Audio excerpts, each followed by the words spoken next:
Bueno, parte de los materiales también o de los equipos que vamos a utilizar, como dije anteriormente, es la caja de inductores, la caja de condensadores y la caja de resistencia.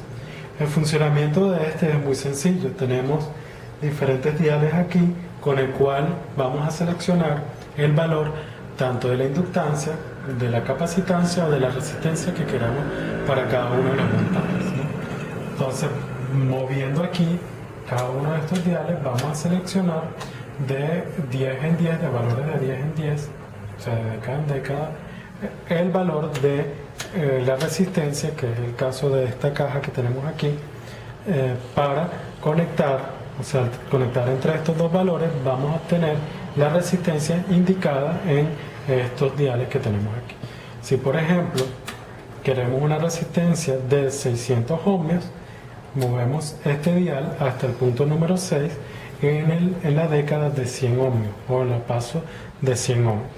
Todos los demás los dejamos en cero, tanto los iniciales como los finales, y al conectar aquí entre estos dos terminales, entre el terminal H y el terminal L, vamos a obtener una resistencia de 600 ohmios.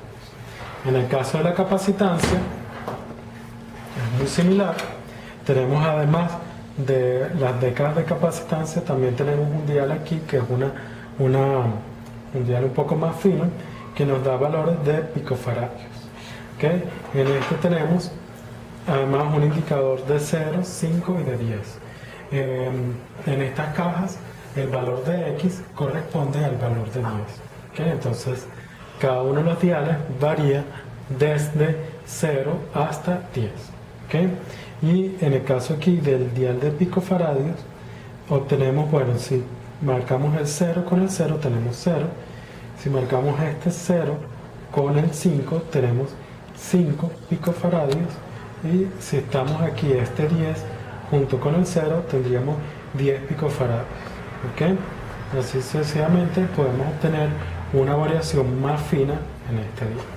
Para el dial, para la caja de inductores, tenemos, bueno, lo mismo. Tenemos aquí cuatro diales que nos van a dar 4 valores o 4 décadas diferentes de inductancia. Tenemos esta que es de 1 henrio, de 100 milihenrios, 10 milihenrios y 1 milihenrio. Entonces, variando, aquí, por ejemplo, en este caso, si marcamos aquí 0, 0, 2 y este en 0, obtenemos un valor de 20 milihenrios. Si conectamos entre estos dos puntos, entre el H y el L, vamos a obtener entonces 20 milihenrios en esta caja de inductores.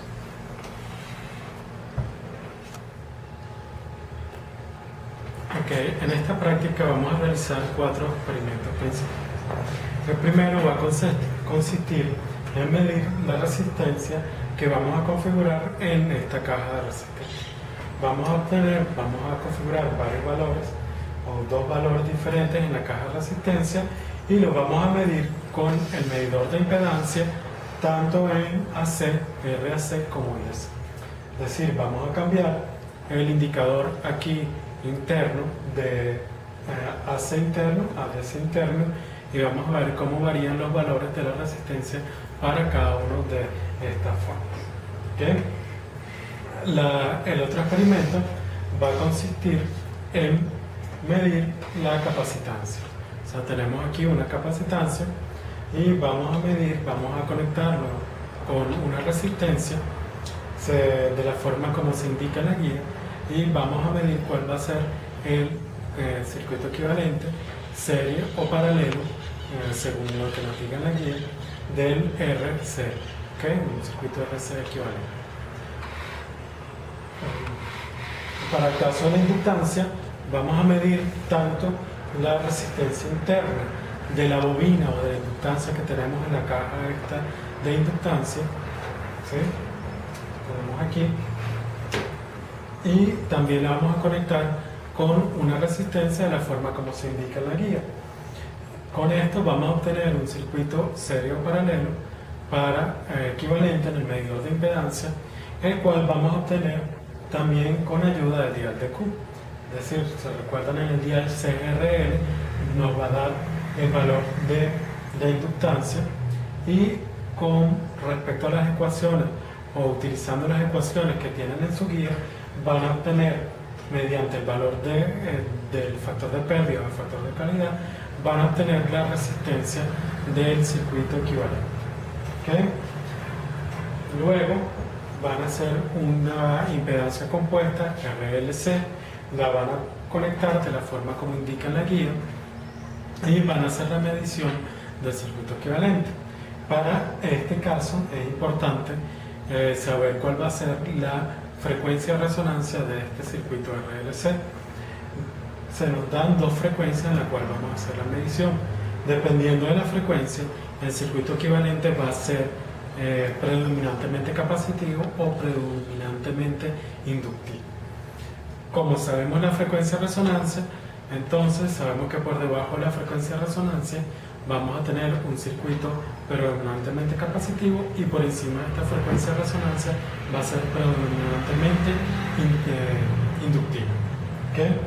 De esta forma vamos a obtener vamos a preconfigurar el medidor de impedancia para obtener una medición o obtener un circuito equivalente RL o RC dependiendo del caso. ¿Okay?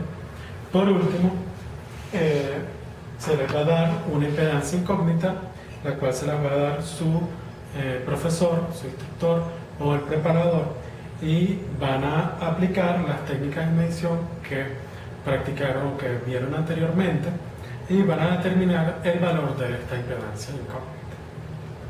¿Okay? Es importante que recuerden que el medidor de impedancia les va a dar un equivalente serie o paralelo solo de una resistencia con una inductancia o de una resistencia con una capacitancia, independientemente del circuito que tengan conectado entre sus terminales. ¿Okay?